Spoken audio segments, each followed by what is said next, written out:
J'ai interviewé des centaines et des centaines de personnes qui se sont guéries de toutes sortes de problèmes de santé.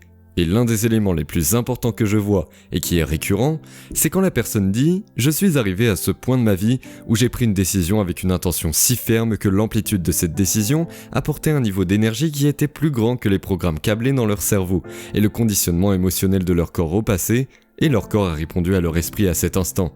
Et plus l'émotion est forte ou plus l'intensité de cette énergie est forte, plus ils se sentent forts, plus ils sortent de l'état de repos, plus ils font attention aux choix qu'ils font. Donc comme il dirait, la décision pourrait être « je ne vais plus laisser mon ex-femme m'ennuyer » par exemple. Récemment, une femme de 78 ans a eu un accident de voiture très grave. Elle était dans un fauteuil roulant, elle ne pouvait plus marcher, elle ne pouvait plus parler. Et elle a pris une décision « je suis ici pour changer, et j'espère que ça va marcher ».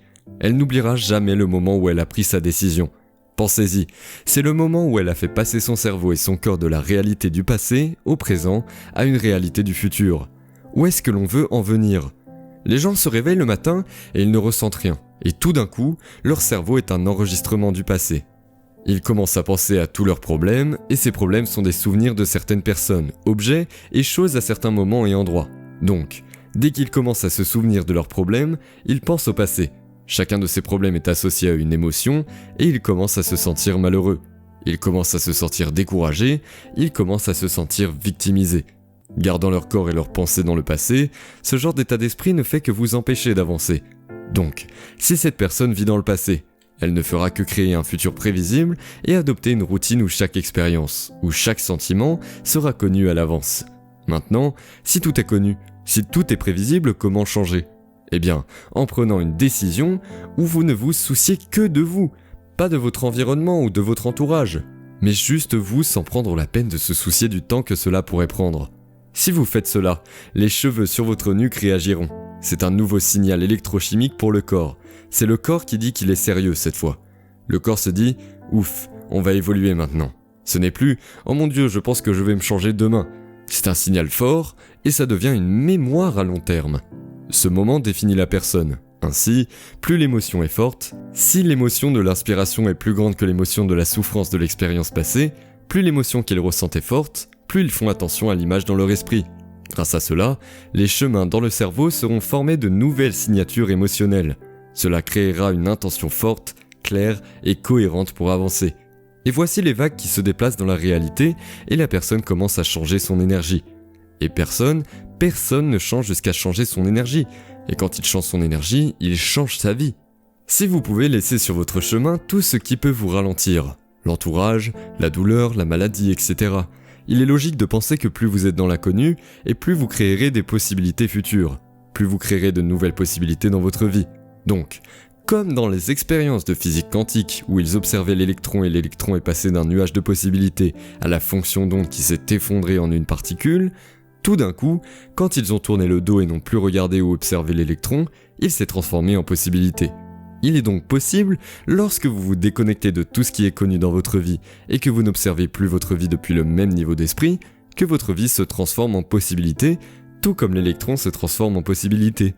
Plus vous y réfléchissez, plus votre passé fait surface. Il s'agit d'une émotion provoquée par la méditation, c'est l'habitude de votre façon de penser et il faut la briser, ce qui signifie que vous devez ramener votre attention dans le moment présent et vous déployer en tant que conscience dans la possibilité.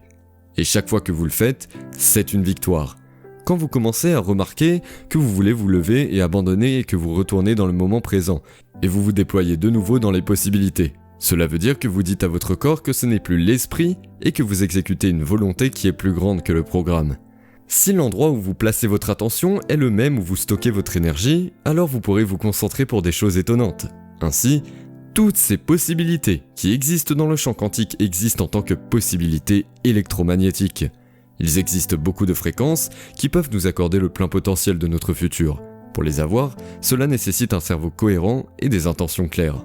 Alors, si vous êtes dissipé dans votre cerveau et que vous avez de l'incohérence dans celui-ci et que vous n'avez pas entraîné votre cœur à commencer à devenir plus ordonné et à produire une signature magnétique puissante, alors vous ne pouvez pas lire des informations ou diffuser les fréquences qui vous sont nécessaires. Pour être plus exact, vous n'êtes pas branché sur la bonne station de radio. Alors avant de tout comprendre, nous allons démystifier le processus. En premier lieu, imaginez que vous voulez quelque chose, voiture, maison, maintenant vous ne l'avez pas, vous ressentez le manque. Alors vous commencez à dire à votre cerveau que vous avez cette voiture, vous fermez les yeux et au bout d'un moment vous la conduisez quand vous rouvrez les yeux. Rien, pas de voiture, donc vous refaites le mouvement mais en vous forçant un maximum, ce qui oblige votre cerveau à entrer en état de plénitude. Cette plénitude vous offre l'énergie nécessaire pour réaliser ce rêve, pour aboutir à vos rêves.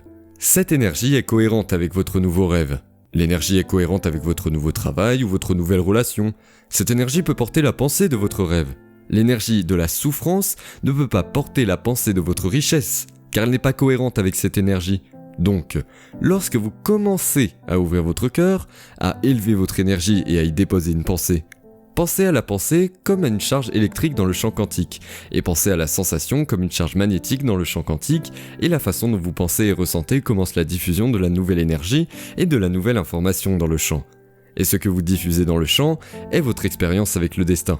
Donc, quand vous devenez vraiment bon à créer la cohérence du cerveau et la cohérence du cœur, et vous savez comment élever votre état émotionnel, et vous commencez à sentir l'émotion de votre futur avant qu'il soit manifesté.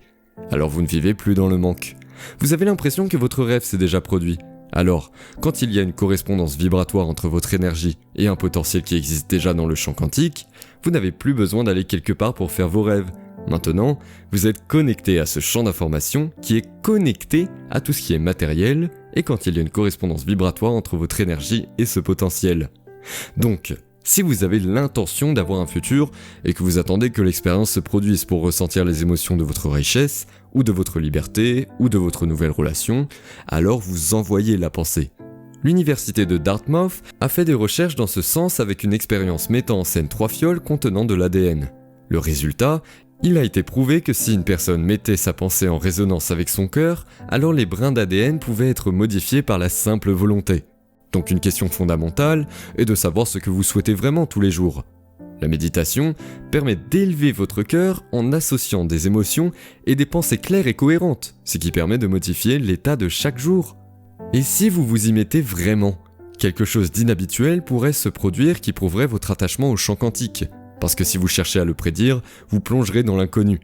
Vous devez vivre dans le domaine du possible, dans un nouvel état d'être. Et à chaque mauvais état d'esprit, vous vous déconnectez du champ, alors faites attention. Maintenant, vous êtes de retour à l'énergie de votre passé et ne vous attendez pas à ce que quelque chose change dans votre vie. Donc, notre travail consiste alors à être capable de réguler l'état avec nos yeux ouverts ainsi que nos yeux fermés, et l'effet secondaire de ceci quand il est fait correctement. Est-ce que ce sont des synchronicités ? Est-ce que ce sont des sérendipités ? S'agit-il de coïncidences qui commencent à venir à nous et nous n'avons plus besoin d'aller les chercher maintenant ? Nous sommes maintenant en adéquation vibratoire avec tout ce qui se trouve entre maintenant et ce que nous sommes dans notre futur. Et maintenant, nous effondrons notre futur et l'amenons vers nous. Maintenant que je vous ai montré comment votre esprit peut influencer votre environnement extérieur, j'espère que vous utiliserez une partie de ces connaissances pour commencer à effondrer l'espace et le temps dans un nouvel environnement. Si vous avez aimé cette vidéo, likez et abonnez-vous. À très bientôt pour de nouveaux conseils.